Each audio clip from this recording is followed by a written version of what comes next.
Welcome back, ladies and gentlemen. My name is Revery, and in today's video, we are doing our first Rev'S review on the newest member of the family, the Razer Naga Pro Wireless. Guys, I'm so excited for this mouse, you have no idea. Let's do it. I probably shouldn't have thrown that. Hold on.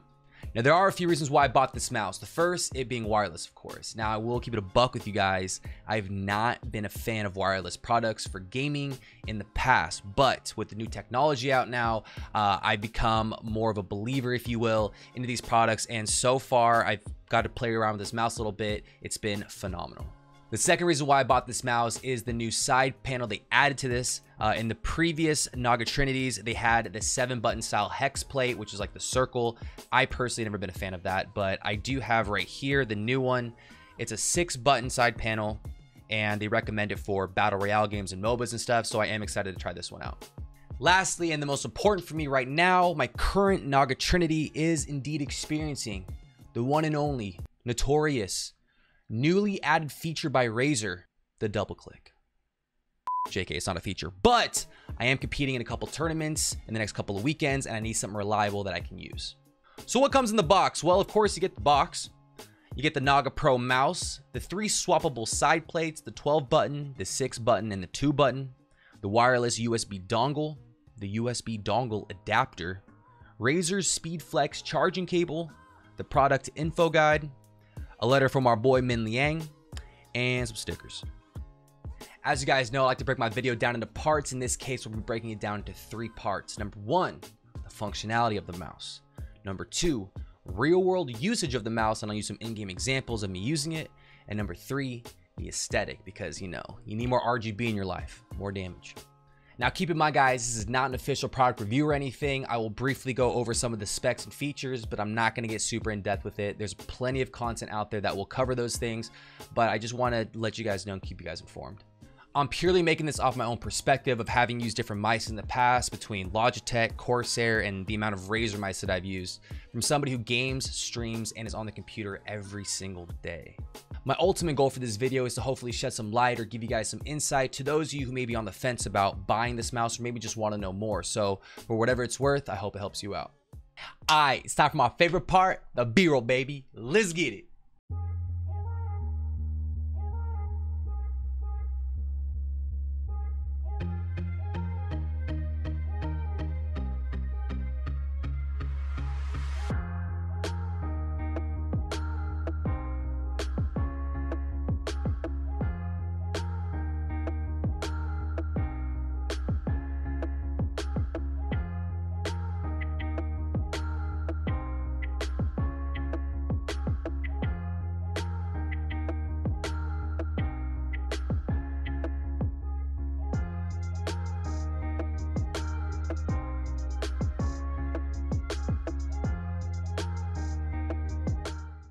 Okay, so for functionality, as I mentioned before, the wireless capability. Now, Razer has made it a point to really showcase its hyperspeed wireless technology, it being up to 25% faster than other wireless technology on the market right now. Alongside that, its industry-leading 20K DPI Razer Focus Plus optical sensor. Man, that's a mouthful. And up to 150 plus hours of battery life via Bluetooth connection, or 100 plus hours with Razer's hyperspeed wireless connection. And speaking of connection, what I found really cool about this mouse is that it has 3 different ways of connecting. First, a 2.4 wireless. Second, a long battery life option connecting via Bluetooth. And lastly, just plugging it in with Razer SpeedFlex cable. I also mentioned before that I'm currently experiencing the double clicking feature in my current Naga Trinity, but with the Naga Pro's new clicky optical switches, that should in theory, hopefully, be eliminated altogether. We'll see. Since we are on the topic of clicking, the button clicks do feel very nice and sturdy compared to my current Naga Trinity. The scroll wheel also feels very sturdy, as I do end up using it a lot whether I am in game or out of game. One thing that will take me some time to get used to though, as I do use these buttons in game, are the default DPI up and down buttons located on the top of the mouse. Now, the reason being is that the Naga Pro has a Valley-esque format where these buttons are more sunk in, unlike the Naga Trinity. Now, overall, I do like it more though, because it does help prevent against accidental clicking that may occur. Next, of course, we have the 3 swappable side panels. The first one being the all-known 12-button side plate widely used for MMO games. And for me personally, this is like the main reason why I purchased the Naga in the first place, since I'm more of an avid MMO gamer anyway. Now, I've tried to use other 12-button mice in the past, like the Logitech G600, the Corsair Scimitar, but ergonomically, the Naga just feels the best for me in my big hands. The second side panel, as I mentioned earlier, is the Razer's new 6-button side plate rather than the 7-button hex style that came with the previous Nagas. This one is recommended for battle royale games and or MOBAs, and I'm curious and excited to try this one out to see how it feels. As you can tell, the buttons look like they stick out pretty far, so I'll have to try some games to get a better feel for its performance. And last but not least, the 2-button side plate tailored for FPS gaming. Now, I currently use a Logitech G Pro wireless for when I do play FPS games, and it's been a very good mouse so far, so we'll see if it can live up to that. I will say I definitely plan at least trying this out though for my own curiosity to see if I end up liking it more. Alright, so now some real world use of the mouse with some in-game examples.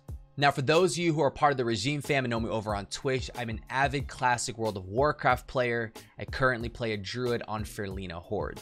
Not only do I play a druid for all things WoW, questing, gold farming, raiding, dungeon grinding, whatever it is, but I'm also a very, very competitive PvPer as well. So to give you guys some sort of list of some of the competitions that I played in for Classic WoW, I have a little list here. I played in the first CDL with the $50,000 prize pool, the CDL Spring League, the Ready Raiders 3v3 tournament, the CDL's 3v3 tournament, Blizzard's Classic Warsong Gulch tournament, the Twitch Rivals Arathi Basin tournament, and right now I'm currently playing in Ready Raiders Warsong Gulch League. Now, I'm not trying to weird flex or anything, but the reason why I wanted to tell you guys that is playing a druid at some of the highest level of PvP in Classic World of Warcraft comes a lot of keybinds, and you need to make sure to have as many of those keybinds bound as possible, just in case there might be that one thing that could win you a match. I know it sounds a bit over the top and a bit min-maxy, but that's kind of the nature of Classic WoW since the game's been out for like, what, 15 years. And one thing I know about PvP in Classic WoW is every single global counts. These keybinds can be anything in the game, from class abilities to consumes, engineering items, downranking spells, shapeshift abilities if you are a druid, and or macros. There's so many different things. So, you know what, let me show you guys an example. This clip was taken from the most recent Blizzard Arathi Basin tournament that I just played in. Now, for those of you who have never played WoW, each one of these little squares on the bottom here, plus the ones on the right side, are all individual keybinds and buttons.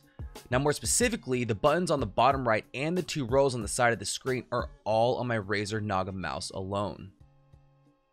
So as you guys can see, without the Naga, I would be pretty screwed. And after using this mouse for so many years, I've gotten pretty accustomed to hitting each button reliably, which has been great. Plus the modifiers like Shift 1 through 12 or Alt 1 through 12, for example. Okay, so now the aesthetic. Now, I'm just gonna go ahead and say it. I'm just gonna say it. One thing that rustles my jimmies, that bamboozles my booty, that whips my nays, that crocs my socks, that dams my Daniels, that creases my Jordans. Razer, why the f have you guys not made a Naga Mercury edition? Look, man, if I have to continue to stare at my Razer Mercury mousepad, my Razer Mercury Huntsman Mini, but my non-Mercury Razer Naga Pro, I'm about to cry in the club. Alexa, play Marvin's Room. Okay, seriously though, please, Razer, do your boy a favor. All I ask, very simple, come out with the Mercury edition. That's it. Other than that, keep up the good work. But other than that, the mouse has your traditional Naga-esque aesthetic to it. Very sleek and clean, and the PTFE glides at the bottom have a very nice touch to them, which I do like.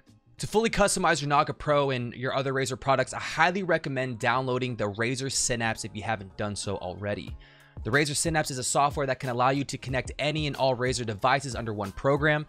You can customize things like RGB lighting and effects, remapping keybinds or clicking, assigning macros, and much more. One last thing I wanted to add, and it's kind of important, the Razer Naga Pro will run you a heftier price tag of $149.99 USD. You can also purchase the charging mouse dock that is not included with the mouse for an additional $49.99 USD. if that tickles your fancy. That about sums it up, guys. I hope this video helped you out in some way, shape, or form. If you have any questions, concerns, or just want to add something, please leave a comment down below and I will answer those things to the best of my ability. If you haven't already, you already know, man. If you guys like this video or if it helped you out, make sure to hit that like button. If you aren't, make sure to subscribe to the channel. More YouTube videos and reviews to come. Feel free to follow my Twitter. Right now, I'm currently doing a giveaway for 12 months, 1 full year of WoW Game Time subscription. If you pay 15 bucks a month, I think it's like almost a $200 value, but more giveaways to come. I will leave a link down in the description below. And last but not least, guys, as I mentioned earlier, I do stream on Twitch at twitch.tv/Revery. Come by. I'd love to have you as always. I will leave a link for that as well. I'll catch you in the next video, guys. Peace.